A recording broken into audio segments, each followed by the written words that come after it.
EOU की दबिश देखने को मिली है। खबर है कि कार्यपालक अभियंता पर ईओयू ने दबिश डाली है।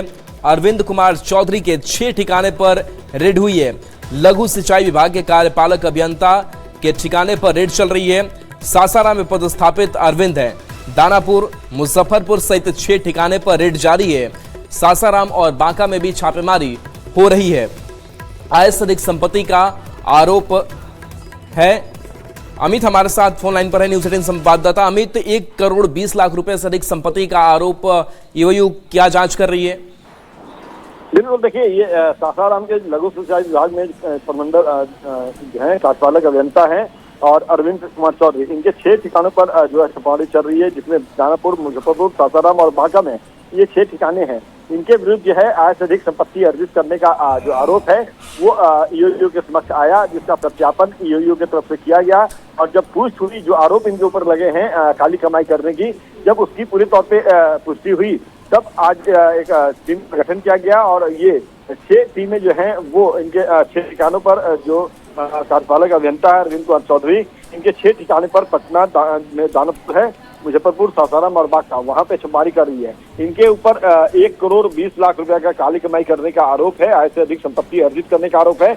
और उसी मामले में ये छापेमारी की कार्रवाई जो है वो शुरू हुई है।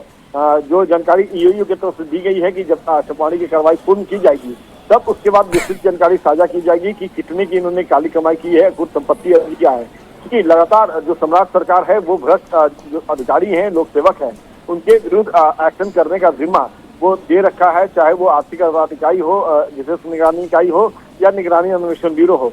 ये तमाम एजेंसियां जो हैं वो ऐसे भ्रष्ट अधिकारियों की जो जानकारी है पहले वो हासिल कर रही है। आम लोगों से लगातार अपील किया जा रहा है कि अगर आपको कोई भी जानकारी है ऐसे भ्रष्ट अधिकारियों से संबंधित, तो वो आप इन एजेंसियों को दीजिए ताकि वो सत्यापित करे और आगे की कानूनी कार्रवाई जो है वो करे।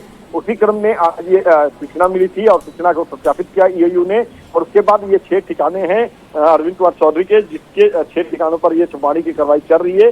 जब कार्रवाई पूर्ण हो जाएगी तो उसके बाद विस्तृत जानकारी जो है वो हम तक आएगी और हम दर्शकों तक पहुंचाएंगे। जी चलिए, शुक्रिया अमित इस अपडेट के लिए आपका।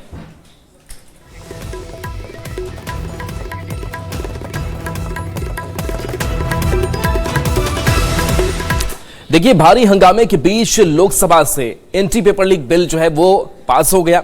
ध्वनि मत से ये बिल पास हुआ है। अब चूंकि दूसरे सदन की बारी है तो ध्वनि मत से लोक परीक्षा संशोधन विधेयक 2026 को पारित कर दिया गया है। अब बिल को चर्चा के लिए राज्यसभा में रखा जाएगा।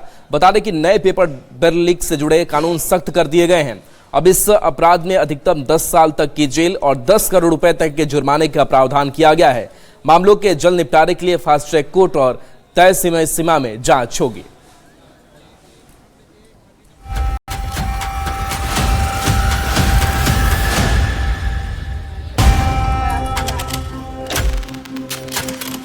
लोकसभा में भारी हंगामे के बीच anti paper leak bill pass हो गया है।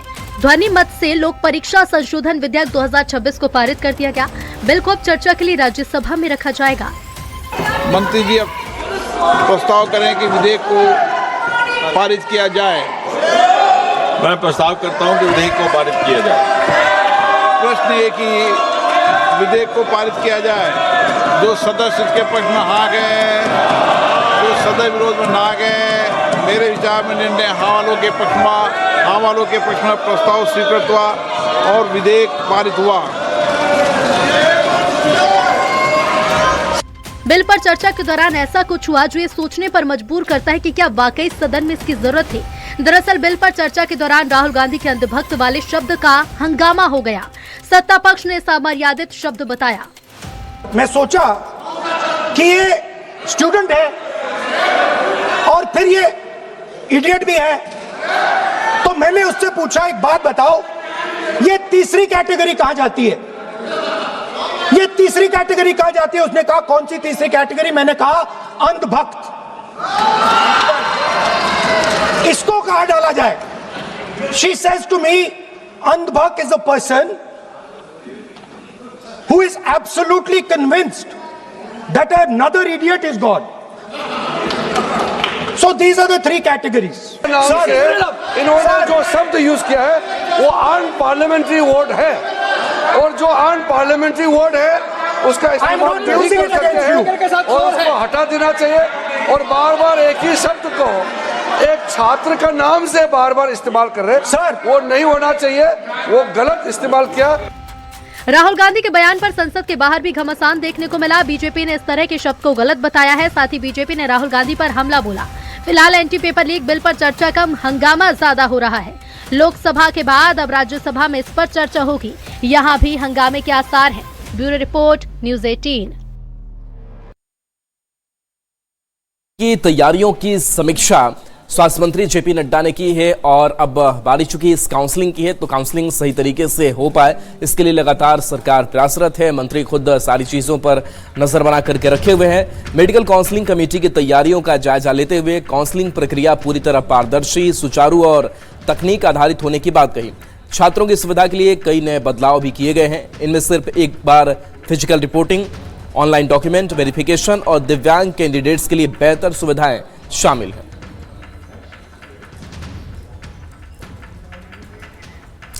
तो ये तस्वीर आपको दिखा रहे हैं, दिल्ली की तस्वीर है जहां नीट यूजी काउंसलिंग 2026 की तैयारियों की केंद्रीय स्वास्थ्य मंत्री जेपी नड्डा ने समीक्षा की है और इस समीक्षा में पूरी काउंसलिंग प्रक्रिया को कैसे पारदर्शी बनाया जाए, सुचारू बनाया जाए, तकनीक आधारित होने का भी जिक्र स्वास्थ्य मंत्री जेपी नड्डा ने किया है। छात्रों की सुविधा के लिए कई नए जो बदलाव है वो भी किए गए हैं।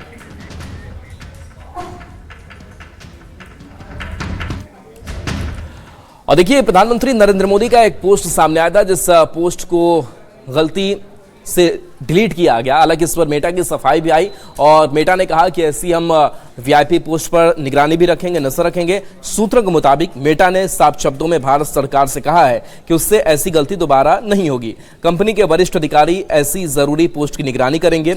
इस हफ्ते के अंत तक मेटा और सरकार के बीच बैठक की भी संभावना है और इस बैठक में सिर्फ प्रधानमंत्री का पोस्ट का मामला ही नहीं बल्कि कंटेंट रेगुलेशन और सोशल मीडिया से जुड़े मामलों पर भी बातचीत हो सकती है।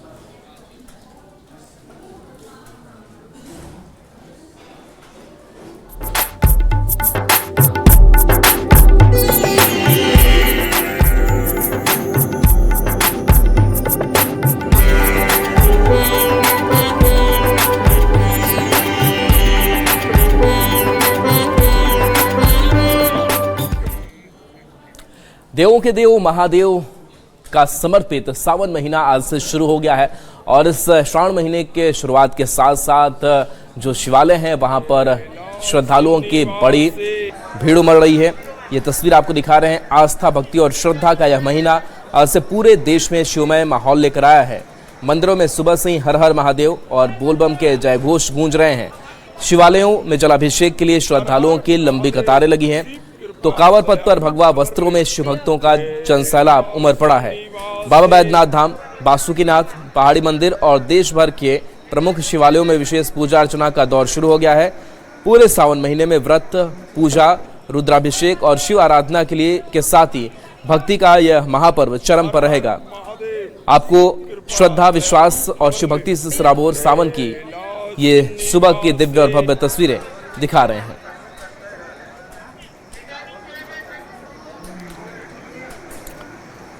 तो ये तस्वीर है जहां पर मंदिर परिसर में किस अन्य मंदिर भी है। बाबा बैद्यनाथ प्रांगण में काफी संख्या में श्रद्धालु पहुंच रहे हैं। बैद्यनाथ का चिकित्सा स्वामी भी माना जाता है। यह नाम भगवान शिव के दिव्य चिकित्सक रूप से जुड़ा हुआ है। तो ये मान्यता इस शिव मंदिर और 12 ज्योतिर्लिंगों में से एक।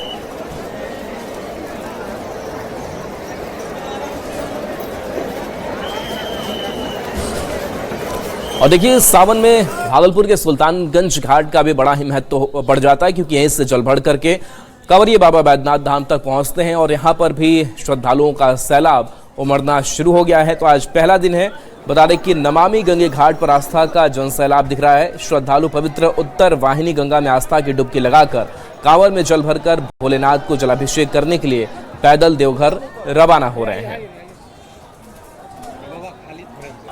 सावन माह की शुरुआत हो गई है। इसके साथ ही श्रावणी मेले का आयोजन भी शुरू हो गया है। सावन के पहले ही दिन सुल्तानगंज पूरी तरह से केसरियामय हो गया है। हम आपको नमामि गंगे घाट की तस्वीर दिखा रहे हैं कि किस तरह से देश के अलग अलग हिस्सों से काफी संख्या में शिव के भक्त यहाँ पर पहुंच रहे हैं और पवित्र उत्तर वाहिनी गंगा में आस्था की डुबकी लगाकर अपने कांवर में जल भरकर भोलेनाथ को जलाभिषेक करने के लिए पैदल देवघर रवाना हो रहे हैं। आप कहाँ से आए हैं? सिवान जिला से। सिवान जिला से आए। सावन के पहले ही दिन जी, पहले ही दिन। पहले दिन। कितने सालों से बाबा के दरबार जा रहे हैं? 4 साल हो गया। 4 साल हो गया। क्या कामना लेकर जाते हैं हर साल? कामना हर आदमी के दिल में रहता है, हर चीज का। भोले बाबा हर आदमी को सही से रखे तो मनोकामना पूरी होती है। हम बिल्कुल होती है, तभी तो आते हैं। हाँ। बिल्कुल होती है। कितनी आस्था है भोलेनाथ पे? बहुत, हद से ज्यादा। अभी तो 4 साल से जा रहे हैं। 4 साल हो गए। 4 साल हो गए। क्या नाम हुआ आपका? अनिल कुमार सिंह। चलिए तस्वीर देख लीजिए कि नमामि गंगे घाट पूरी तरह से केसरियामय हो गया है और चारों तरफ हर हर महादेव और बोल बम की गूंज सुनाई पड़ रही है। बता दें कि आज से श्रावण माह की शुरुआत हो गई है और शिव के भक्त सुल्तानगंज पहुंचने लगे हैं। वाकई में भगवान भोलेनाथ की महिमा अपरंपार है, तभी तो इनके जो भक्त हैं वो बड़े ही अनोखे और निराले होते हैं। विकास कुमार सिंह, न्यूज 18 भागलपुर। और देखिए इस बीच बड़ी खबर बांकीपुर उपचुनाव को लेकर के 11 बजे तक का वोटिंग परसेंटेज सामने आ चुका है और ये वोटिंग परसेंटेज अब थोड़ा बढ़ चला है। 11 बजे तक 11.50% वोटिंग अब तक हो चुकी है।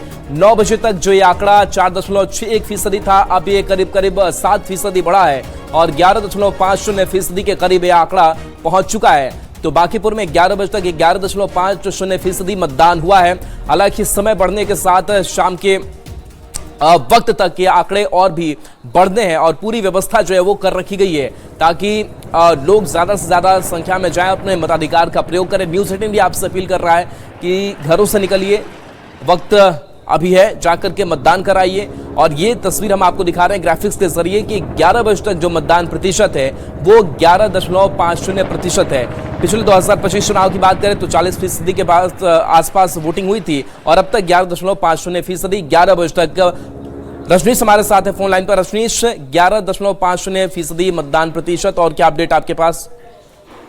देखिए राहुल, न्यूज 18 लगातार अपील भी कर रहा है और निश्चित रूप से जो वोटर्स हैं वो धीरे धीरे कहें अगर तो उनकी संख्या कम होती जा रही है, क्योंकि सुबह का वक्त था, कई बूथों पर कतार में दिखे वोटर और अभी अचानक 9 बजे के बाद जो है जो वोटर्स हैं उनकी संख्या कम हुई है, जिसकी वजह से वोटिंग परसेंटेज जो उम्मीद की जा रही थी कि लगभग 45% तक वोटिंग हो पाएगी, लेकिन अभी जो आंकड़े सामने आ रहे हैं 11.5% वोटिंग अभी तक हुई है सुबह 11 बजे तक।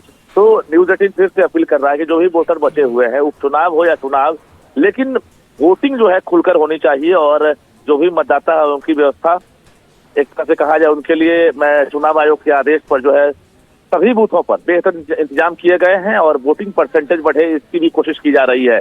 तो कहीं न कहीं 11 बजे तक की जो वोटिंग है वो अभी तक बता दें आपको शांतिपूर्वक रही है, कहीं से कोई गड़बड़ी नहीं है और निर्वाचन विभाग की तरफ से लगातार नजर रखी जा रही है। जिला प्रशासन के अधिकारी खुद मॉनिटरिंग कर रहे हैं। त्रिकोणीय मुकाबला हो गया है और वोटर्स जो हैं चूंकि शहरी वोटर हैं तो लेट से कहा जाए हो सकता है पहुंचेंगे, लेकिन अभी 11 बजे तक चिंताजनक स्थिति है कि वोटिंग परसेंटेज में जो उछाल होनी चाहिए थी वो उछाल नहीं है। तो ऐसे में उम्मीद कर सकते हैं कि शाम तक जो है वोटर जो है हो सकता है कि बूथों तक पहुंचे और ये अपील जो है असरदार हो सके। जी चूंकि मौसम भी मुझे लगता है कि ठीक है, फिर भी अगर ये कमी देखने को मिल रही है तो क्या शाम का भी लोग इंतजार कर रहे होंगे? बिल्कुल, देखिए कहा नहीं जा सकता है, लेकिन ये तो तय है कि जो मौसम है वो अनुकूल है और इस मौसम में बेहतर वोटिंग की उम्मीद की जा रही थी, परसेंटेज की उम्मीद की जा रही थी। माहौल काफी अच्छा है, शांतिपूर्वक तरीके से जब वोटिंग हो रही है, सुरक्षा के चाक चौबंद इंतजाम किए गए हैं, तो फिर वोटर को बाहर निकलनी चाहिए क्योंकि आपको विधायक चुनना है और आप जो है घर से अगर नहीं निकलेंगे तो निश्चित रूप से जो अभियान है वो एक तरह से कहा जाए कि उस पर असरदार साबित नहीं होगा। तो न्यूज 18 फिर से अपील कर रहा है कि जो भी वोटर अभी तक वोटिंग से वंचित है या नहीं दिए हैं वो बाहर निकले और वोटिंग करें। राहुल, रजनीश, अब तक कोई शिकायतें तो ईवीएम को लेकर नहीं आई है, सब चीजें सुचारू रूप से चल रही हैं? बिल्कुल, देखिए अभी तक जो आंकड़े हैं 422 बूथ है, वहां पर वेबकास्टिंग के जरिए लगातार जो है नजर रखी जा रही है। फर्जी वोटर को लेकर बीजेपी की तरफ से एक शिकायत दर्ज कराई गई थी जिस पर साफ तौर से रोक लगाने का आदेश दिया गया है और सभी बूथों पर जो कागजात हैं उसकी सख्ती से जांच चल रही है। और वोटर्स से बिहार के इलेक्शन कमीशन के सीईओ ने अपील भी की है कि आप सही पहचान पत्र लेकर, दस्तावेज लेकर वोटिंग करने के लिए पहुंचे, नहीं तो कार्रवाई भी हो सकती है। तो कुल मिलाकर कहा जाए अगर तो वोटिंग परसेंटेज में उछाल हो, इसी उम्मीद से हम लोग भी अपील कर रहे हैं, क्योंकि उपचुनाव जरूर है लेकिन वीवीआईपी सीट है और पूरे देश की निगाहें जो है बांकीपुर पर टिकी हुई है। त्रिकोणीय मुकाबला हो गया है। एक तरफ जहां नितिन नवीन की प्रतिष्ठा दांव पर लगी हुई है, भले ही कैंडिडेट जो है नीरज सिन्हा है, लेकिन दूसरी तरफ जो है प्रशांत किशोर चुनावी मैदान में है, आरजेडी से रेखा गुप्ता है। तो त्रिकोणीय मुकाबला माना जा रहा है और सभी पार्टी ने पूरी ताकत झोंक दी थी इस चुनाव में। अंतिम तक जो है रोड शो हो या फिर पैदल मार्च हो या डोर टू डोर अभियान जो है चलाए गए, ताकि जो वोटिंग परसेंटेज है उसमें उछाल हो सके। सभी प्रत्याशी जो है सभी पार्टी के उनके अलग अलग जीत के दावे हैं, लेकिन ये तो 3 अगस्त को ही पता चलेगा जब प्रत्याशियों के भाग्य का फैसला होगा, क्योंकि आज ईवीएम में प्रत्याशियों का भाग्य जो है वो कैद हो रहा है।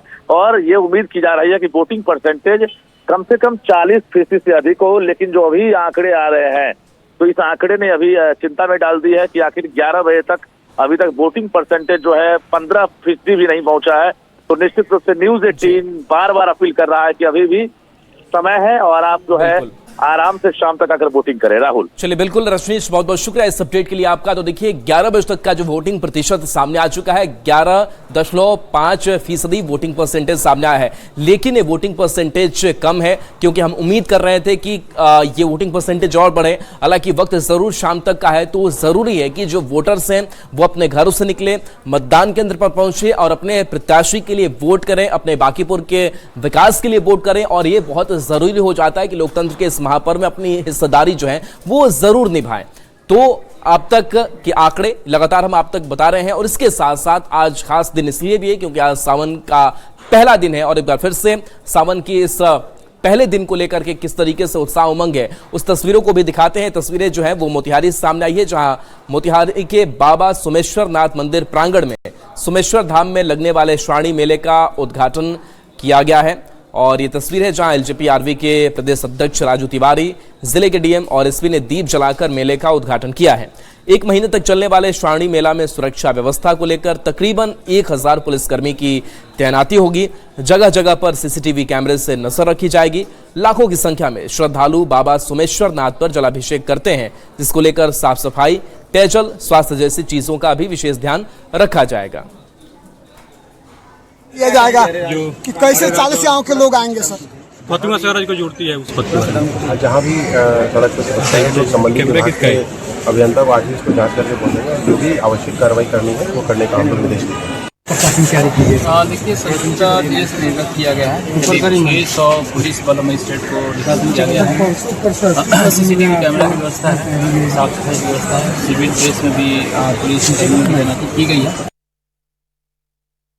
देवघर में ऐतिहासिक श्रावणी मेला लगता है और इस मेले को लेकर के बड़ी जिम्मेदारी भी पुलिस मुख्यालय की हो जाती है। झारखंड प्रशासन मुस्तैदी से काम करता है और एक बार फिर से पुलिस जवानों की तैनाती से लेकर के जो बुनियादी सुविधाएं हैं श्रद्धालुओं को, कांवरियों कैसे मिले, इसके लिए पूरी कोशिश की गई है। बता दें कि 14,000 पुलिसकर्मियों की तैनाती की जा रही है। वहीं सीआरपीएफ की 5 कंपनियां और एनडीआरएफ की टीम भी तैनात की गई है।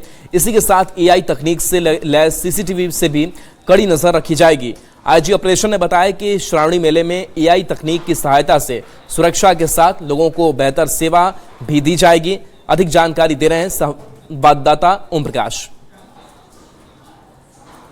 श्रावणी मेले को लेकर झारखंड पुलिस ने इस बार मुकम्मल व्यवस्था की है। खासतौर से अगर बात की जाए तो न सिर्फ सुरक्षा बलों की तैनाती बल्कि एआई बेस्ड कैमरे का भी भरपूर इस्तेमाल जो है इस बार देवघर में देखने को मिलेगा, जिससे तमाम जो चीजें हैं वो कहीं ना कहीं पुलिस का सहयोग करती हुई नजर आएंगी। चाहे बच्चे के गुमशुदा होने की बात हो, लापता होने की बात हो, या फिर अगर कोई आपराधिक तत्व भी अगर श्रावणी मेला में नजर आता है तो उस पर भी जल्द से जल्द जो एक्शन है वो पुलिस ले सकेगी।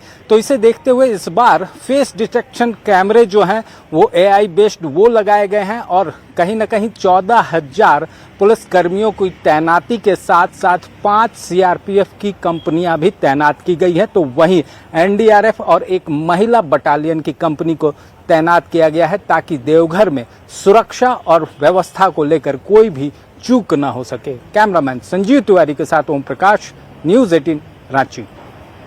तो 14,000 फोर्सेस हम लोगों ने डेप्यूट की गई हैं। शिवगंगा है देवघर के अंदर, वहाँ एनडीआरएफ की टीम मोटराइज बोट्स के साथ दी गई हैं। सीआरपीएफ की 5 कंपनी वहाँ लगाई गई हैं। मंदिर में एवैक्यूएशन के लिए पूरी एक कंपनी लगाई गई है।